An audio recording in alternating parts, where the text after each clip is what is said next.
Eugene in Russia talking about the Russian IT boom, but I last saw him in Davos, where he was one of the belles of the ball last week, because certainly, particularly I would say in the energy sector and in banking, this is a moment when there seems to be a real dawning awareness of the cybersecurity threat, and I can see people looking at Eugene's badge, seeing his last name and kind of making a beeline towards him.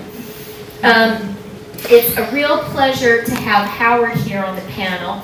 Howard has had really an amazing career. As I was reviewing interviews with him and his biography, I don't know how you fit it all in. He's had a career sort of spanning some of the top jobs with global technology companies, obviously most recently this very important role in the White House, and a very distinguished military career as well.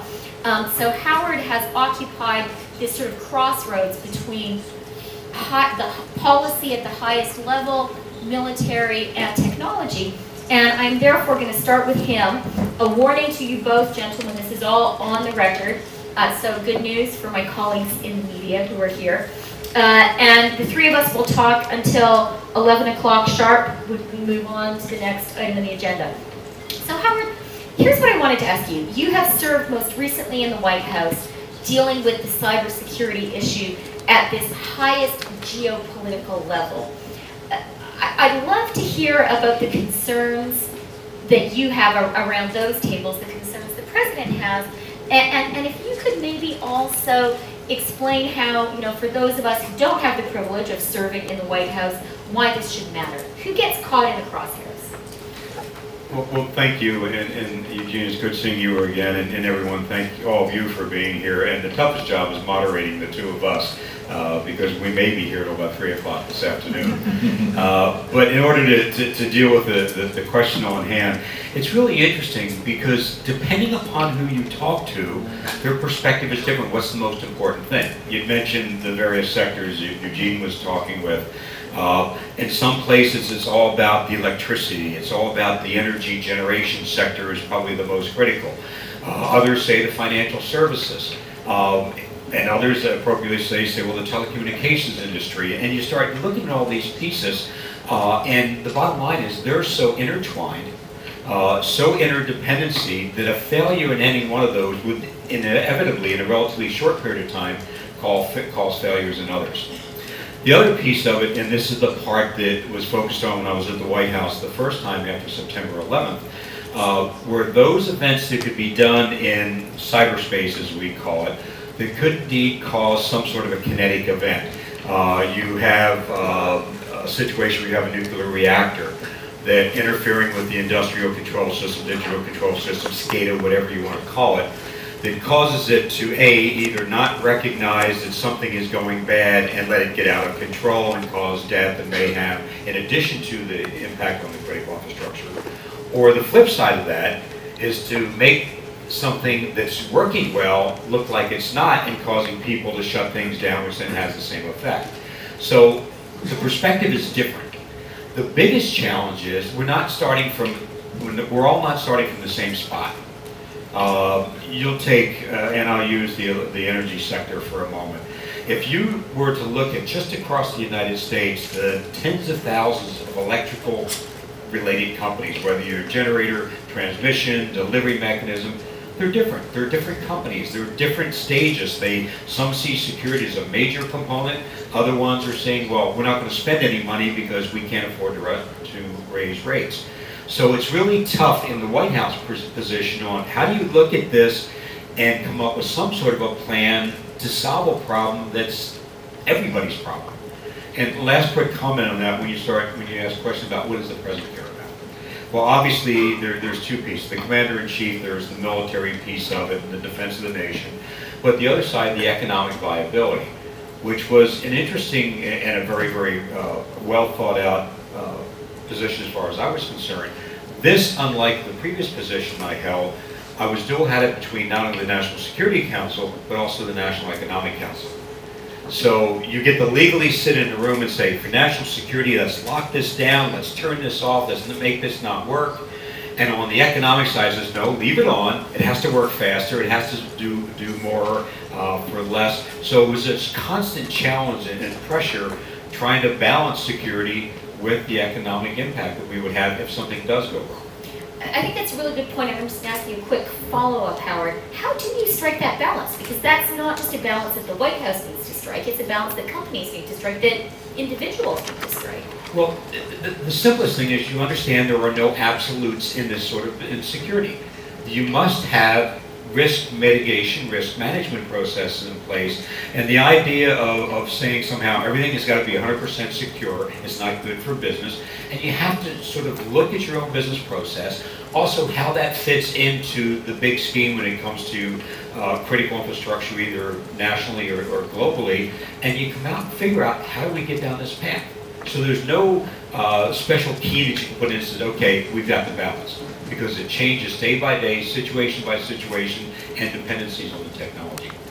Okay, Eugene, I'd like to ask you to pick up on that, and in particular, having just been in Davos, I'd like to hear from you, is the perception of threat uniform across industries, or do different companies and different sectors think about this differently?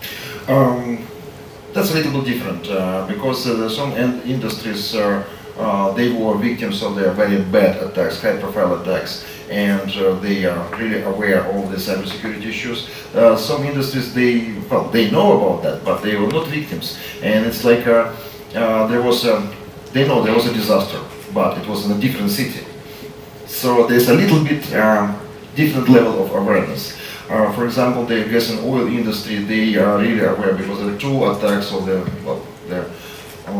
which could call the cyber sabotage or cyber terrorism.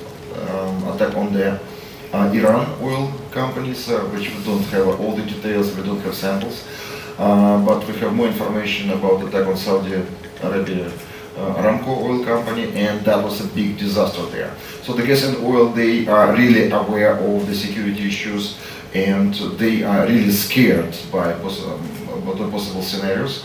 Other industries which were not yet victims of such attacks, they know, they understand the risks, but not so much. Which are the industries that you would say are less concerned? For example, transportation, because they were victims of the very serious attacks 8-9 years ago. If you remember such attacks, the network worms like Slammer, Blaster, the worms, internet worms of the beginning of that century, and there were very big damage on some transportation companies. The airports, the check-in was simply damaged. They were not able to check in passengers. As far as I remember, the railway in Australia was badly hit and it stopped operations, but that was 8 years ago, so they don't remember. But I'm afraid that every industry can be the victim of high-profile attack, which can not just damage the reputation of the company, not just to make the financial damage, but also paralyze the company, the enterprise, or government agency, what else. Unfortunately, last year we had such examples, and the IT security experts, we were talking about these worst-case scenarios for quite a very long time. Now we have the real stories, real attacks in our hands. Now it's much easier to talk to governments, enterprises, not only to IT security people, but to the CEOs, presidents, because we have not just scenarios in our hands, but also the real facts, what can happen, what already happened with some companies. And from your perspective, Eugene, what are the industries that are most vulnerable?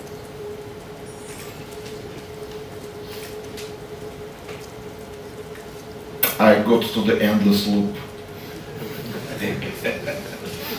all of them. Well, let's think about the most critical industries which we really depend on. I think that's power.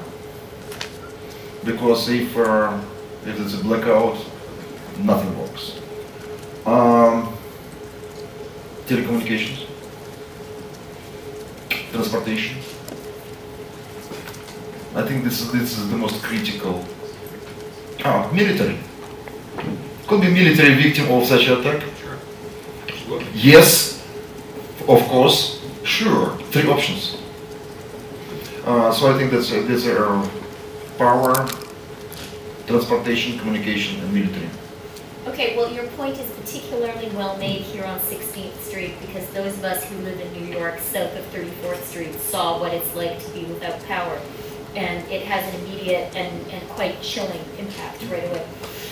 So Howard, Eugene made a really important point just now, that the issues of cybersecurity have moved, outside of the very focused community of the security guys, the IT security guys, and are now being raised in the C-suite.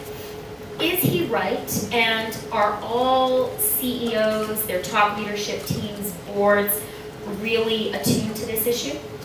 Yeah, and I would never use an absolute like all of them, but I would say there's some that now are very much aware of it, as Eugene pointed out. Those that have been a victim, you can guarantee the next board meeting this was an agenda item. And if they're good, and many of them are, it not only was an agenda item in the direct aftermath, but it's also now a regular, every time we have a board meeting, it'll be on the agenda. I know that some of the boards I sit on, that's the way we have it. But the problem is, and Eugene was absolutely correct, well, it happened to them. They asked someone, can it happen to us? And there's generally, if they get to talk to the security person personally, there's generally a pretty good understanding of what the risks are. But oftentimes it's filtered. So by the time it gets to them, it says, oh yeah, it can't happen to us because they do business differently than we do. Or the one I heard that just blew me away was, well, we use passwords. Which is always a unique practice. Yes, nobody else does that. So the bottom line is, I think the biggest thing for us is that's where we really have to focus on some of the activity. I know Davos, preparation for Davos, some of us had meetings to talk about that piece of it. Just since I retired from the White House last summer, we've had 4 or 5 events now where, meeting with security professionals and journalists is great, but you oftentimes, the same people understand the same thing. But having these meetings we've had with top-level CEOs, 40 to 100 of them, at a time, major CEOs from a company or from a country, sitting down and saying, unvarnished, here's what's going on out there, here's how it affects you, whether it's just theft of intellectual property, whether it's potential reputation issues, whether it's disruption of your activity. That is on the increase, but nowhere near as much as it should be. 2 other quick points if I may. One of them, in order to make sure at least we get the next generation, we need to make sure that the business schools are teaching us to the future CEOs the risk, not just about the financial risk or the sales risk or the international disruption of rare earth materials and things, but also the cyber risk. The second thing is just one thing, because when Gene talked about the transportation side of it, it's really interesting because a lot of people don't think about our tremendous dependencies on that. So Eugene had talked about the ticketing piece. So if for some reason that just the ticketing system is down, it doesn't have to be malicious, but it's down. You can't check in mobile like most of us do. You can't go to a kiosk at an airport. That means you can't board the airplane. The airplane doesn't get boarded. The airplane doesn't pull away from the gate, which means inbound airplanes don't have a gate to pull into, so they start stacking up. Eventually, in not a very long period of time, generally less than an hour, they have to start diverting airplanes to other airports. International aircraft coming in then have to start diverting. Think of the disruption that takes place because of a failure of a reservation system in one airline. So these are the sort of things that the chief executives and the board of directors need to think of beyond just do we sell enough tickets to fill the seats next quarter. Okay, you succeeded in making me scared. But one of the things that you pointed to that I thought was really interesting was this experience you had of needing to talk both to the economic guys and the security guys in the White House. And I think something that I hear a lot from CEOs and from people inside companies who aren't actually on the security or the technology security side of the business is all that we get from our security guys is no. You can't do that. And we, people in other parts of the business, need to be focused on delighting our customers. We need to be focused on revenue. And just a flat no, frankly, doesn't really help us there. And you're absolutely correct, and it's really interesting. The really good CISOs that I know Eddie's here, I bumped into him last night, there are a few others that are in the area. Coming from a security background, it's about, in the old days, it was about keeping everything closed in. You can't run a business that way. So the ones that have really moved forward, like Eddie and others that I know, have said, no, I'm not going to say no, I'm going to give you the tools to do it the right way and not cost you a fortune, do it quickly, to be able to mitigate the risk as opposed to trying to do anything absolute, and those are the ones that have been successful. That's the message. Now, there still will be technologists, and one of them, myself, that will still say, we can't do that. But that's a business decision, not a technology decision. And so you have to say, here's the alternatives, here's the way we mitigate that risk. That's the most vitally important thing that we have in that interaction between the business people and the security people. So that's a very good point. There are two scenarios which can paralyze any business. First of all, it's a malicious attack, and second, too much security. Yeah. Okay, how can, what, am I imagining things? Is it possible to have too much security? Well, I think that's it's possible to have too much security, but it will kill any business, any activity. And the state-sponsored attack and terrorists. And I think that's the end of the story. So we've gotten now to we got to the we've top. Seen the worst. Yeah.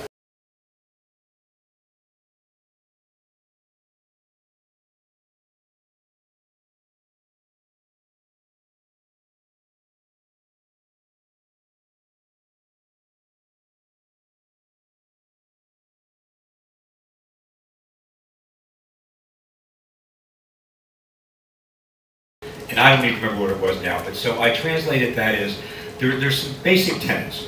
You would never want to use fire in a battle if the wind's blowing in your face. Okay? That just makes sense.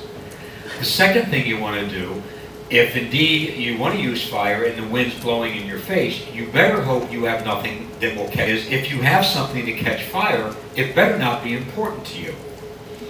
And I think those are some pretty good principles. When we look at the pieces of malware that are out there, they're being pushed around. Well, a government may say, this is a very, very well-crafted, very specific piece of malware designed to do something very specific. To believe that's going to stay there and never ever be discovered, never to be reverse engineered and changed, modified, that's just foolhardy. So what happens? You're playing with fire. You have the same vulnerabilities, which means you have an awful lot that's going to burn as well. Thirdly, the things that burn are critical. So the bottom line is, why would you just sort of throw that out there and hope that it doesn't come back and get you? Those are the things we really, really have to, from the nation state level, start thinking about. I have the answer for that. Please. Because you are responsible to send the fire, and you are not responsible. A different agency is responsible to stop the fire. Right. So you're just working in different government agencies. Right. And does that apply at the corporate level too? Yes, I think so.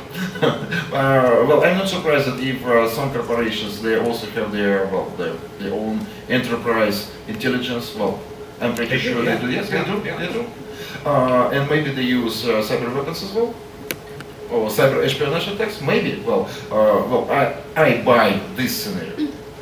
So maybe they do it, and that's why I think that the role of security experts is to explain that we are playing with fire and the wind blows back to us. I absolutely agree. Now, the fire analogy maybe makes me think that this is 100% preventable. You know, don't use fire and it won't come back at you. But I was listening closely to what Howard said, and a little bit earlier you talked about the security experts giving advice to the CEO on how to mitigate the threat. How should we be thinking about cyber threats? Is this something that we can 100% guarantee won't hurt our country, our company, ourselves personally as an individual? Or do we need more to think about it's going to happen inevitably. How do I deal with that? Well, it's not a question, is it going to happen or not. The question is when and how bad.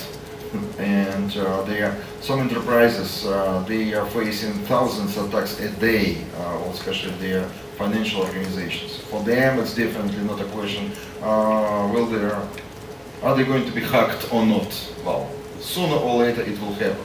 So I'm afraid the same is about any other industry, and it's the same for the critical infrastructure. It's not a question, are we going to face the cyber sabotage attacks or not. I'm afraid we will be. So we have to think about that as a reality, and we need to understand that we live in a very dangerous world.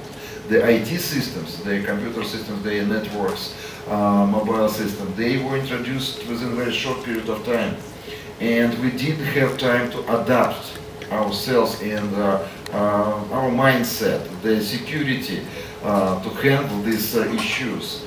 It's like IT is a great innovation. I'd like to put it into the list of such an innovation as electricity, transportation, nuclear. So first of all, we enjoy, the innovation. Yeah, oh, electricity, oh, that's cool. Then we enjoy this innovation. Oh, there's an electric light. And then we face serious problems. And then we introduce security, government regulation, the companies responsible for security, the universities, they teach students how to manage the power grid and power plants, etc., etc. So first of all, innovation, benefits, problems, and then knowledge and expertise. And you think we're now in the security stage? Yes, I'm sorry, and that takes decades. In case of IT, it's like that. We have no time for that. So that's why we're on the stage that the genie came from a bottle, but we don't know what to do with that. We still don't have questions to ask. I like very much, Evgeny, your parallel with, say, electricity or the combustion engine, or maybe the discovery of fire if we want to go back into history. Exactly. But here's the catch. Electricity was discovered and used, and that's been kind of it. We don't have constant innovation in the electrical field. Whereas with technology, it's constantly evolving. There are constantly new uses, new applications. We're moving now to people talking maybe about this, Google is very excited now with a self-driving car. I mean, how is it even possible for security thinking to keep up with the constant innovation we're seeing in the technology revolution? Yesterday I sent an email to one of my experts here. I'm talking about the security issues, and I said, come to expect the perfect world after 1 century of innovations. So I believe 1 century. Maybe 1 century of innovations, non-stop innovations in IT. But well, to be honest, I'm sure that the human brain has some limits, and I'm pretty sure that maybe in some years, maybe 1 century, that will be the end of important IT innovations, like it happened with electricity, with the transportation, and other technologies. Okay, when is that? Just for the journalists in the room, this will make a good headline for someone. When is going to be the end of technology innovation, according to Eugene Kaspersky? I hope I will die before the end of innovation. Okay. So that's such a positive message. I agree, because you're sitting there and just when you think something new can't be done, it gets done. And that's the beauty of innovation and technology. I remember back I was telling someone on Monday, I remember when I had my first Z80 processor, one of the early computers, and it had a 16K RAM pack that I plugged up in the back, a Mylar keyboard, and I said, it could never ever get better than this. And then they came out with the Commodore 64 with an 8-inch flop, and I said, it can never get better than this. And of course, many of us learned it constantly gets better. So I agree with Eugene. I don't want to be here if it stops. I can add that you just recently talking about crime, cybercrime, and you said traditional cybercrime. I just remind that 10 years ago we were talking about traditional crime and cybercrime. Now we're talking about traditional cybercrime, Right. and the rest of threats. Right. Okay, that is a very good transition, Eugene, to my final sort of blitz question. Our time sadly is coming to an end. And so in conclusion, I want to ask, oh, they tell me we have 10 minutes left because we started late. So I'm not going to quite get to my conclusion. I'm going to ask you one more big issue I'd like to touch on. We've been talking about the technology revolution, how it's transforming our world. One of the big transformations, Howard, is consumerization. And we see technology moving from being something handled at a corporate level, handled at the C-suite, handled by the CTO, and sort of flowing down to the people working in a company, to something that as individual consumers and as individual workers, we are choosing for ourselves. People are bringing their iPhones into work and insisting that they can use them for work. They're bringing their AirBooks into work, insisting they can use them for work, often to the rage and frustration of corporate IT security. How much of a factor is this, and what will the impact be? It's tremendous impact, and I think it flips the whole paradigm upside down. I remember there was a movie a number of years ago with John Travolta and Christian Slater. They were pilots, and they had these 2 nuclear weapons on the airplane, and Travolta went rogue, and they crashed, and they were going to steal the airplanes. And one of the guys at the Pentagon was saying, "We have a broken arrow." And the person sitting next to him says, "What's that?" He says, "When someone steals a nuclear weapon." And he says, "I don't know what bothers me worse than the fact that somebody stole one, or it happens so often we have a code word for it."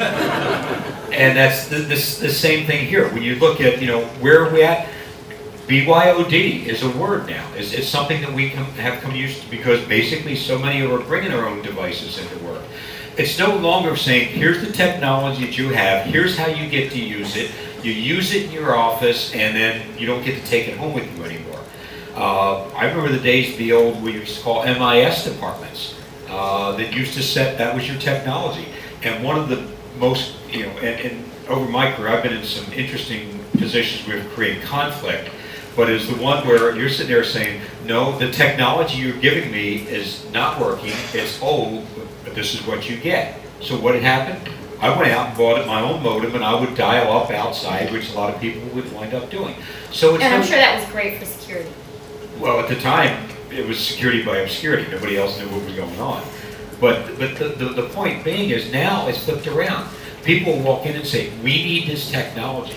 And it's not only the general workforce that's doing it. You have executives walking in that says, oh, by the way, I've got this new thing. Make it work in our network.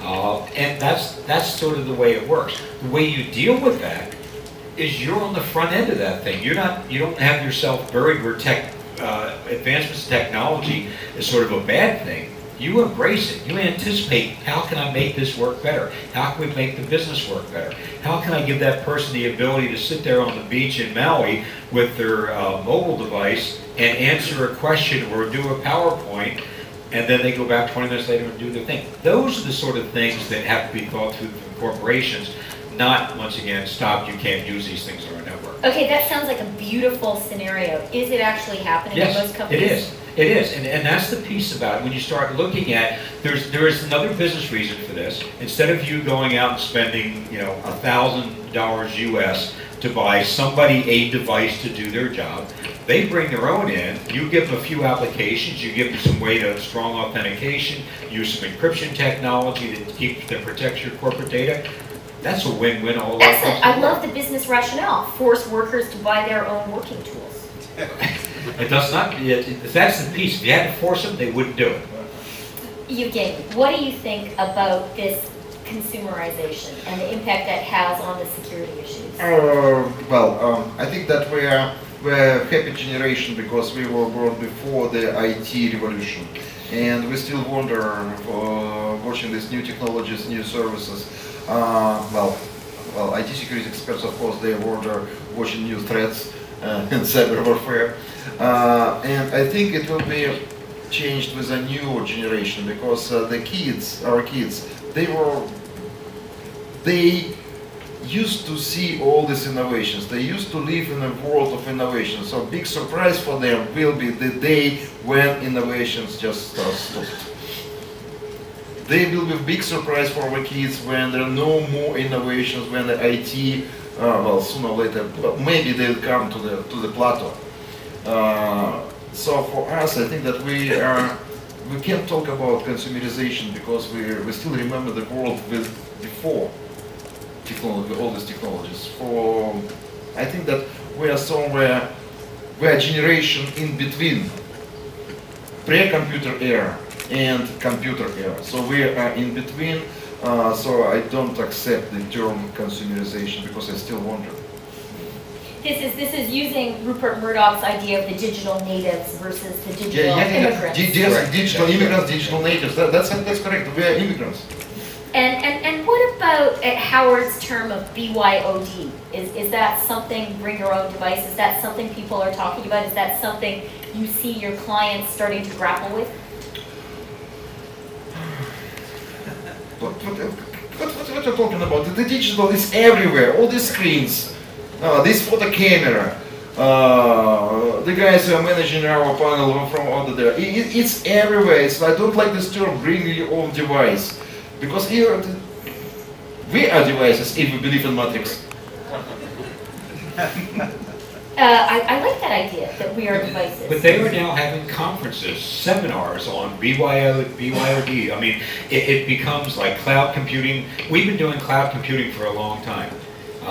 One of the first instances was when Hotmail was out there, and then Microsoft acquired. So but now we have a word called cloud computing. Same thing with these things. We've been looking for mobile devices since the early days of the Palm Pilot, and maybe even before that. What was somebody remember what the first Apple Newton? The Apple Newton. So we've been looking for that, but now there's a term associated with it, and that was my point. That we wind up now, these things are so normal. There's just attach a name to it and move on to the next thing. And I don't like the term cloud, because well, when you're connected to the cloud, technically the server could be somewhere in the basement. That's correct. Okay, our time is running out, so I'm now going to do my last blitz question. One of the things I've really enjoyed about this conversation is your openness to the new thing, and sort of the baseline in the thinking of both of you has been there's something new coming around the corner. So what I would like to hear from you in conclusion, starting with Howard, then Evgeny, what is the new thing? What's the new thing that you're thinking about that maybe might be a surprise to some of us here? You mean from a threat perspective, security perspective, whatever innovation you want. perspective? Dazzle us with the new thing that's on your mind. Yeah, and I think that the thing is on my mind is how are we going to take all these things that we have tremendous capabilities with and actually use them? You know, and I sit there and I've got probably 500-600 apps on here that I don't use, so a whole lot of this is wasted. So what can I find that's really going to make a difference in the way I run my life, I run my business, the way I communicate, have it all consolidated into something that's reliable, that I can get the benefit from, and not be drawn into all this distractions. I mean, that's where I wind up wasting time, is looking for other things. Simplification is your new thing. The new thing? Simplification. Yeah, that's it, right. The new for me is that during 25 years, I'm in the IT security for 25 years, so that I will celebrate the first virus which infected my computer somewhere in October this year, 25 years. It was in 1988. Soviet Union still exists. Yes, it was Soviet Union. Yeah, there was no internet. Fidonet, if you remember, ARPANET version. I did have access to ARPANET, of course, from Soviet Union. So, the news is that all the time I was thinking about future scenarios of cyber threats. I was thinking about future cyber threats, about the worst case scenarios. What it will look like, what emerging technologies we need to develop to protect. And the news is that maybe we came to the worst case scenarios. From little hackers, kids, we came to the cybercrime, then organized cybercrime and hacktivists. Now maybe the state-sponsored attack and terrorists. And I think that's the end of the story. So we've gotten now to We got to the we've top. seen the worst. Yeah, in, real attacks. So the next, I think, will be the attacks which follow these scenarios, and that will be the worst case. That will be the worst we can enjoy in a cyberspace. So I'm optimistic. Yes, no, I find that an optimistic The scenario. cyber terrorism in a global catastrophe or a regional catastrophe in a critical industrial environment, that will be the worst we will see in the cyberspace. It's the worst, so that's time to think about the perfect world, the secure and safe cyberspace for individuals, for enterprises, for governments, and for the whole world.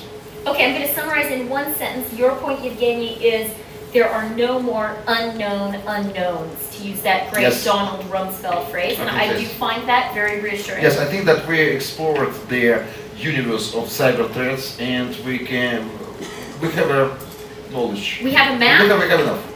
And Howard's is we're going to enter an era of simplification. That's right. And I want to thank you both for helping to map this terrain for us and making it simpler to understand. Please join me in May thanking. I make a picture of you just Turn the house lights up.